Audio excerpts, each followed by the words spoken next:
Hi friends, அனைவருக்கும் வணக்கம். முதல்ல இன்றைக்கி நான் என்னுடைய வீடியோ பார்க்குற மக்களுக்கு ஒரு நன்றியை தெரிவிச்சுக்கிறேன். என்னோடய வீடியோ பார்க்குற அனைத்து நல்லுள்ளங்களுக்கும் என்னுடைய மனமார்ந்த நன்றி. வாங்க இன்றைக்கி நம்ம காலை வேலை கிச்சன் கலாட்டாவில் என்ன நடந்துச்சுன்னு பார்க்கலாமா? ஃபஸ்ட்டு எடுத்த உடனே டீ தான் ஃப்ரெண்ட்ஸ். எப்பயுமே எங்கள் வீட்டில் பார்த்தீங்கன்னா இன்றைக்கி கொஞ்சம் லேட்டாக எழுந்திரிச்சிட்டேன். 5 மணிக்கு எழுந்திரிச்சிட்டு பழையபடி போய் தூங்கினேன்னா அப்படியே அசந்துட்டேன். இன்றைக்கின்னு பார்த்து எங்கள் பாப்பா 4 மணிக்கு தான் காலேஜ் விடுமா, லன்ச்சும் வேணுமான்ட்டா. ஆஹான்னு வேகமாக போய் டீயை போட்டுட்டு அப்படியே ஃபஸ்ட்டு உலைய வச்சுட்டேன். சோறு ஒரு பக்கம் வெந்துக்கிட்டு இருக்கு. அதுக்கப்புறம் பார்த்திங்கன்னா வத்த குழம்பு இருந்துச்சா, அதை சுட வச்சு எடுத்து வச்சுட்டு என்ன கூட்டு காயின்னு பார்த்தீங்கன்னா வடகம், அதாவது ஹாட் வடகம் பொரிக்க போகிறேன். சவுச்சவில் பாசிப்பருப்பு போட்டு கூட்டு வைக்க போகிறேன். அதுக்கப்புறம் பார்த்திங்கன்னா வெள்ளை சுண்டல் நைட்டே நல்ல வேலைக்கு ஊற வச்சுருந்தேன். அதனால் மசால் பண்ணிடலாம், சவுச்சவு கூட்டு மசாலா சூப்பராக இருக்கும் அப்படின்னு சொல்லி டக்கு டக்குன்னு காலையில் பிளான் பண்ணிட்டேன். வடகம் பொரிச்சாச்சு, தோசை ஊற்றியாச்சு. தோசை என் மகளுக்கு ஊற்றிட்டுருக்கேன். தோசை ஒரு அடுப்பு, சோறு ஒரு அடுப்பு, 2 அடுப்பு தான் இருக்குது எனக்கு ஃப்ரெண்ட்ஸ். இப்போலாம் எல்லோரும் 3 அடுப்பு 4 அடுப்புலாம் வச்சுருக்காங்க.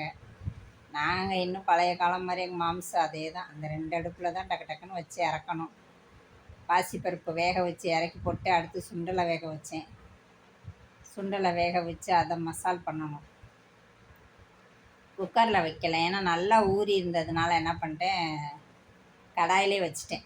அதுக்கப்புறம் பருப்பு இறக்கி போட்டோமா, சவுச்சவை ரெடி பண்ணால் டக்குன்னு அதை கூட்டி விட்டுடலாம்ல அப்படின்ட்டு அடுப்பு சும்மாவே இருக்க விட மாட்டேன். அடுத்தடுத்து வச்சுக்கிட்டே இறக்கணும். அப்போ தான் 8:30க்குள்ளே நான் முடிக்க முடியும்.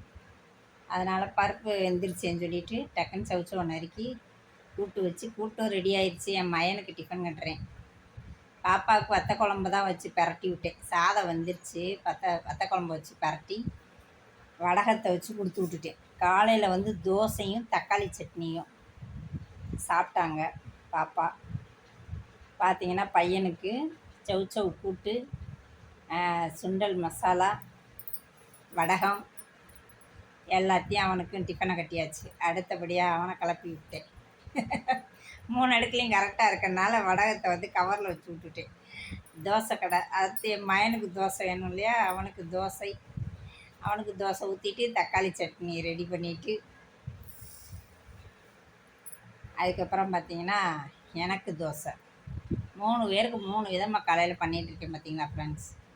இது என்னான்னு பார்த்தீங்கன்னா நம்ம எப்பயும் சாப்பிட்றது தான், கவுனி அரிசி கஞ்சி. கவுனி அரிசியவும் நைட்டு நான் கவுனி அரிசி கொஞ்சம், அப்புறம் இது உளுந்து, கருப்பு உளுந்து கொஞ்சம், 5-6 வெந்தயம் போட்டு நல்லா கழுவி சுத்தம் பண்ணி நைட்டே ஊற வச்சிட்டேன். நைட்டு ஊற வச்சுட்டு காலையில் அப்போ தான் நம்ம சீக்கிரம் அரைக்க முடியும். அதனால் நைட்டே ஊற வச்சிட்டேன். நல்ல வேலைக்கு நேற்று என்னதான் ஞாபகம் இருந்துச்சு, டக்கு டக்குன்னு அரிசி ஊற வச்சுட்டேன். அதே மாதிரி சுண்டக்கல்லையும் ஊற வச்சுட்டேன், வெள்ளை சுண்டலை. நான் ஒரு ஐடியாவுக்கு ஊற வச்சேன், கடைசியில் காலையில் அது யூஸ்ஃபுல்லாக இருந்துச்சு. அதுக்கப்புறம் பார்த்திங்கன்னா பையன் பொண்ணு 2 பேரும் கிளம்பிட்டாங்க. கிளம்புனதுக்கப்புறம் உங்கள் மலரக்காவுக்கு தோசை ஊற்ற கிளம்பிட்டேன். பாருங்கள், சும்மா சூப்பராக இருக்கா கலரு. இந்த மாதிரி இருக்கிறதுனால தான் சாப்பிட மாட்டுறாங்கன்னு நினைக்கிறேன் பிள்ளைங்க. இப்போ எனக்கு கவுனி அரிசி கஞ்சி இந்த சுகருக்கு நல்லதுன்னு சொல்லவும் நான் அதை ரெகுலர் படுத்தியிருக்கேன். பூங்கார் அரிசியும் அப்படி தான் இருக்குது ஃப்ரெண்ட்ஸ், கருப்பாக தான் இருக்குது.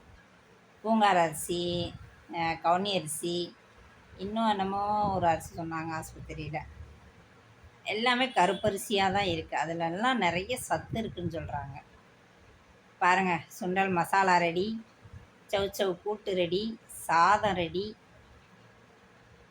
வடகம் ரெடி, எல்லாமே ரெடி பண்ணிட்டேன். ஒரு வழியாக சமையல்லாம் முடிச்சுட்டு எனக்கும் தோசை ஊற்றிட்டேன்.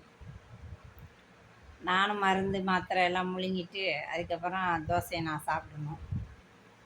ஓகே ஃப்ரெண்ட்ஸ், வீடியோ பிடிச்சிருந்தா லைக் பண்ணுங்கள், மறக்காமல் சப்ஸ்கிரைப் பண்ணுங்கள். இதை விட இன்னும் எவ்வளோ பெட்டராக செய்யலாம்னு சொல்லி கமெண்ட் பாக்ஸில் சொல்லுங்கள் ஃப்ரெண்ட்ஸ். என் வீடியோ பார்க்குற அனைவருக்கும் நன்றி.